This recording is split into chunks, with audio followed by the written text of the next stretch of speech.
Alright, si Sanyam Soy.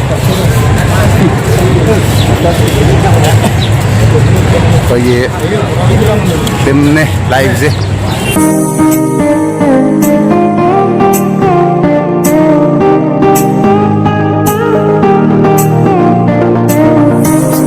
Jikali hotel na ba. Aro hotel si jo thara hong ba ma thi bai tare. Haidi yam puina laigada na tamne na ko.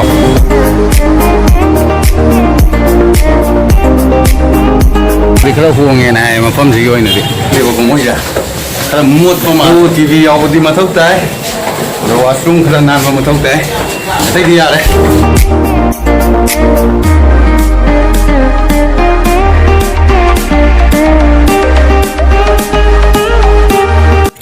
Ya, usikir reception tu nama mami hai ke nona hai, atau bu, esok kait deh, aini ngasih lagi tu room number 409. Menunggu kaki lagi fan jauh poster materi, ada lagi TV jauh, ada juga washroom je kamai tu geng ada kuigi budget sih hai regadi adum ya budi ya imut tikar di mule masih lupa leasing amaga yang kai dah lagi tu punya ado macam kadi war ado ngatang fresh warga masih.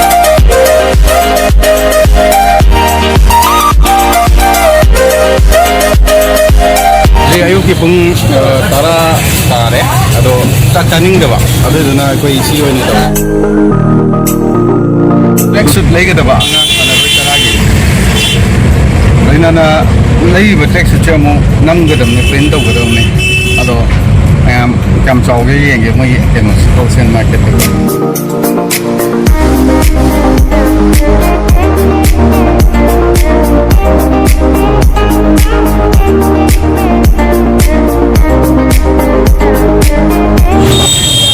Ki bane pangre yang ware sa su sa dre mai ko jono kan de ado maidan market ong chat ke ma market yo re da pan ba chamni yang kai pi aduga anamman na lupa hundra hai wadamom da manipur tha gi lupa hundra adu masu te ti firan je amang de ku je season lupa kya hai ke mai kolkata ju yang ado ngasi sa sa dri ko kai dono tak sabong ang kanya ngane tak sage na tawre Hausi pung amaga makai tare pung ahumga fido number do low low hai ba aduna saksu sadri aduna street food oina try tore ado yam kana hawdi yogde adu sum pung thanna ba sa ba hai bu ni koi ngasi street food sa wo lore ga mu marketing ang thole marketing ko bo lore hoje angang singi track suit lorani aduga orai station da bang chalani ado mayam makata na Gujarat yongna ba ai video se sende rakini ado mayam yaragade video se pau yengi na ba ai jari ala ubo da chala paisa yam tinga ba ai jari mate ka ba ala ai ji chali ji sama gi lupa tadi thakta ni orai station sakta ba ado na share na da dore me makata na ko yengi Adi, saya ayuki pun mapan tanah saya dikit hopo ni bapak. Suci, si namu macam jadi mayam mamu ada marketing mayam cile. Sasi sadri ngasi ke kau, ada mayam fresh kita boleh ke, ada kau mungkin ngasi. Apa ni? Kau ye Manipur ke apa tu mana? Muat pada ni kau aja, yang ni. Kau ye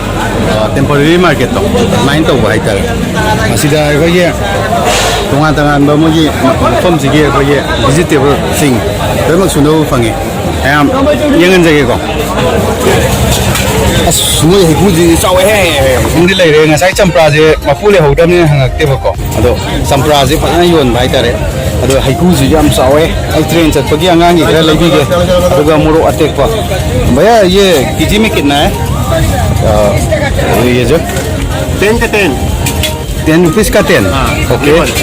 और ये 1 kilo 60 Amla 1 kilo 60 okay ये जो 10 का तेल लेगा और ये जो 20 रुपया का लेगा ठीक है दे दे ऐसे चपरा जो लुपतरा के लगे बड़ा बड़ा दे देना भैया चपरा लुपतरा हम लेंगे ट्रेन को अदो सिलुपा कुन गिन लेदुसे आइदी सादे हैगुजे क्या अदो साबदी फै है नोमदा ममम को अदो आई हैगुदी क्या सादे अदो कोई ट्रेन दा कोई इनाउ मयाम को तो 10 रुपया का लीजिए asmaje hayidi am singe ai lupa tara ki tang legi to ne ai video na mu khudong jaw lo ma kun yo lo hai chale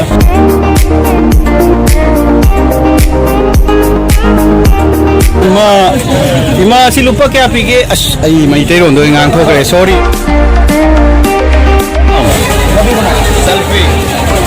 selfie आपका नाम selfie okay Alright, so we mama gane village je. Ado drama se kami ya kai bala ki. Ai kare ya. Se pun mapun makan din ta dangai ri ba. Ai di wa do ya.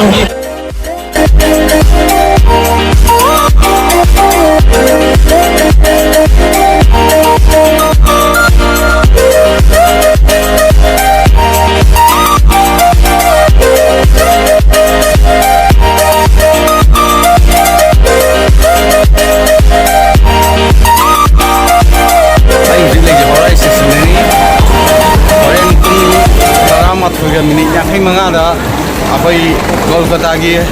Aurai station की गुजरात तमना थादोकदबा हाइतारे अदो मया मखाताना को येंगिनसे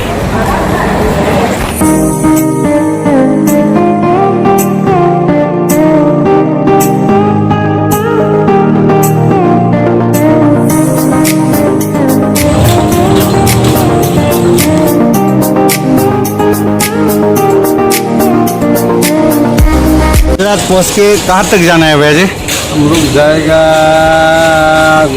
जम्बूसर अमृतसर पहली बार सुना है हम नहीं गया है यहाँ मुझे तुम चत्तो हैं गनी ने ये जम्बूसर चत्तो नहीं तो फिर देखो ना जम्बूसर चलागा ओए अदोदी ओजासिना चत्तो सिना बड़ोदरा चकदबा पुंगनी की लैंपेन ओ हुजिकी लई ओजाविना लेगदो मफम ददगी अखोना लेगदो मफम ददगी पुंगनी की लैंपेन हाय देखो चत्तो खिन तौरी अदो कोई लेहौरनी ओए अरे नो नमु नो नमु चत्पा अखोना मुचकिनी पुंगनी गुम्बगी डिस्टेंस का अस कल तो बातचीत नहीं हुआ था क्योंकि आप जल्दी सो गया था हाँ पहले आपका नाम बता दीजिए मेरा नाम टंकेश्वर बरुआ ओके और I mean टंकेश्वर बरुआ ना इंग्लिश अरे कौन ना लगे और असमीस ना हाँ असम और कहाँ पे रहते हैं असम के आसाम शिवसागर डिस्ट्रिक्ट में डिमो वही भैया तो हम 2 बार मिल चुका है फिर भी साथ में हमारे इतने ज़्यादा मदद किया है इसीलिए हम दोबारा दिखा रहा हूँ हाँ आपसे मिलकर बहुत खुशी हुई सर जी थैंक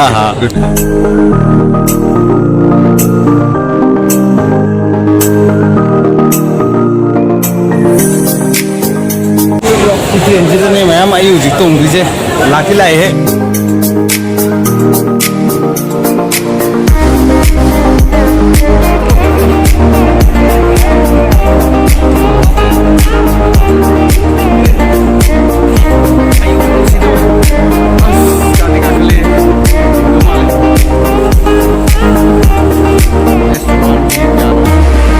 ट्रेन था हो रहे हैं कोई ना नहीं यहाँ का ना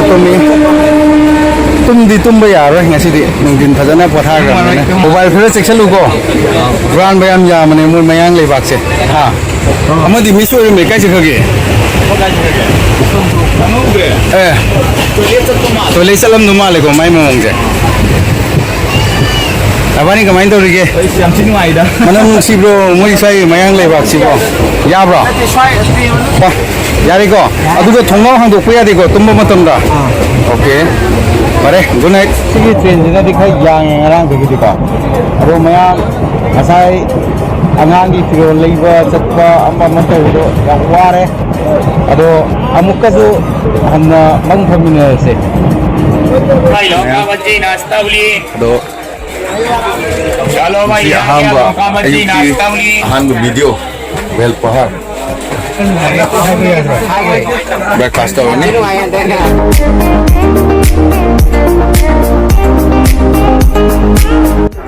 ꯃꯣꯏ ꯔꯦꯜꯋꯦꯒꯤ ꯒꯥꯏꯗꯂꯥꯏꯟ ꯔꯨꯜ ꯃꯇꯨꯡ ꯏꯟꯅ ꯚꯤꯗꯤꯑꯣ ꯁꯦꯝꯕꯗꯤ ꯌꯥꯗꯦ ꯑꯗꯣ ꯍꯪꯉꯛꯀꯦꯅ ꯑꯗꯨꯝ ꯑꯩ ꯑꯗꯨꯝ ꯁꯦꯝꯒꯦ ꯑꯩ ꯊꯤꯡꯉꯁꯨ ꯊꯤꯡꯉꯁꯨ ꯀꯩꯁꯨ ꯃꯋꯥ ꯂꯧꯗꯦꯕ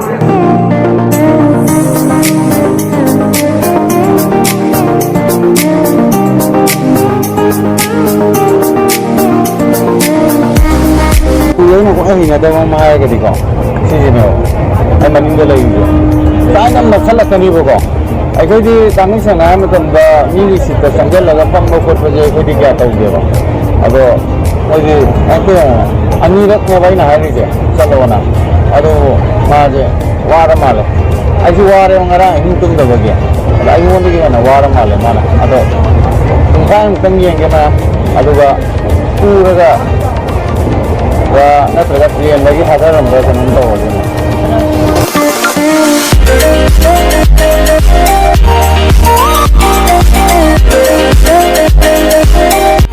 ꯁꯤꯗ ꯑꯩ ꯃꯃꯥꯡꯗ ꯃꯌꯥꯝ ꯐꯝꯖꯤꯜꯂꯝꯕ ꯍꯥꯏꯇꯥꯔꯦ ꯑꯗꯨꯅ ꯈꯣꯡꯁꯦ ꯁꯥꯖꯤꯡ ꯐꯖꯅ ꯍꯧꯔꯦ ꯃꯌꯥꯝ ꯍꯣꯔꯦꯟ ꯇꯨꯝ ꯌꯥꯒꯗ꯭ꯔꯥ ꯈꯪꯗꯦ ꯑꯗꯣ ꯑꯩꯈꯣꯏ ꯏꯁꯤꯡ ꯊꯝꯃꯤꯅꯦ ꯁꯤꯗ ꯍꯥꯏꯗꯤꯀꯣ ꯀꯩꯅꯣ ꯐꯝꯗꯅꯕ ꯍꯥꯏꯇꯥꯔꯦ ꯃꯣꯏꯅꯗꯤ ꯈꯜꯂꯝꯒꯅꯤꯕ ꯃꯁꯤ ꯃꯁꯛ ꯃꯥꯟꯅꯗꯕ ꯅꯨꯄꯥꯁꯦ ꯌꯥꯝ ꯐꯠꯇꯦꯅꯀꯣ ꯍꯥꯏꯗꯤ ꯐꯝꯗꯅꯕꯅꯀꯣ ꯑꯗꯨ ꯑꯣꯏꯔꯒꯁꯨ ꯎꯄꯥꯏ ꯂꯩꯇꯦ ꯑꯩ ꯈꯣꯡ ꯅꯥꯕꯅ ꯐꯕ꯭ꯔꯥ ꯃꯣꯏ ꯐꯝꯍꯟꯗꯕꯅ ꯐꯕ꯭ꯔꯥ ꯑꯗꯨꯅꯤ ꯋꯥꯔꯧꯕ ꯌꯥꯗꯦ ꯃꯌꯥꯝ ꯄꯨꯔ ꯂꯣꯏꯔꯕꯅꯦ ꯃꯌꯥꯝ ꯐꯝꯖꯤꯜꯂꯛꯇꯅꯀꯣ ꯑꯗꯨꯕꯨ ꯈꯤꯇꯪꯗꯤ ꯅꯨꯡꯉꯥꯏꯔꯦ ꯍꯥꯟꯅ ꯈꯤꯇꯪꯒ ꯆꯠꯄ ꯐꯪꯕꯗ ꯍꯥꯏꯗꯤ ꯇ꯭ꯔꯦꯟ ꯃꯅꯨꯡꯗ ꯅꯝꯁꯤꯜꯂꯒ ꯆꯠꯄꯗꯣ ꯑꯗꯣ ꯃꯣꯏ ꯅꯥꯒꯄꯨꯔ ꯔꯦꯜꯋꯦ ꯁ꯭ꯇꯦꯁꯟ ꯌꯥꯝ ꯆꯤꯜꯂꯦ ꯃꯌꯥꯝ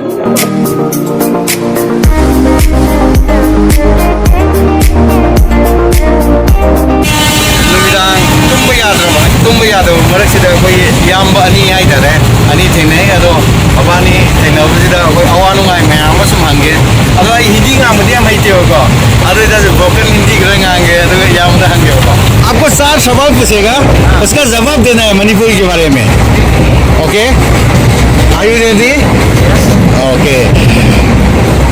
मणिपुर का कैपिटल का नाम बताइए राजधानी का नाम मणिपुर की राजधानी हाँ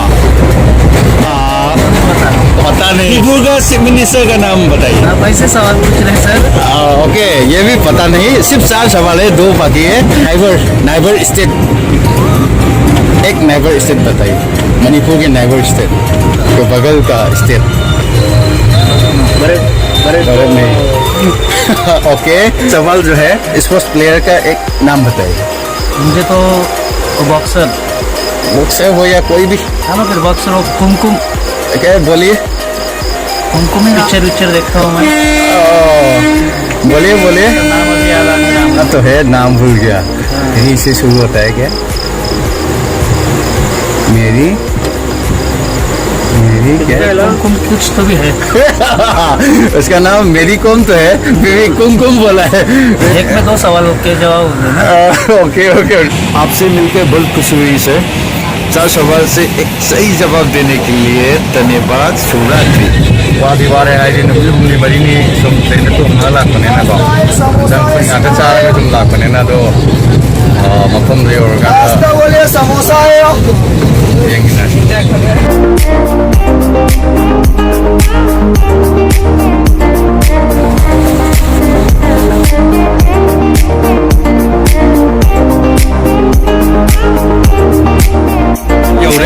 गुजरात बड़ोदरा अदो गुजरात पब्लिक स्कूल दा अखोई हुजी होल तौगदमनी अदो मोइने उतोदी केनो तौग्रे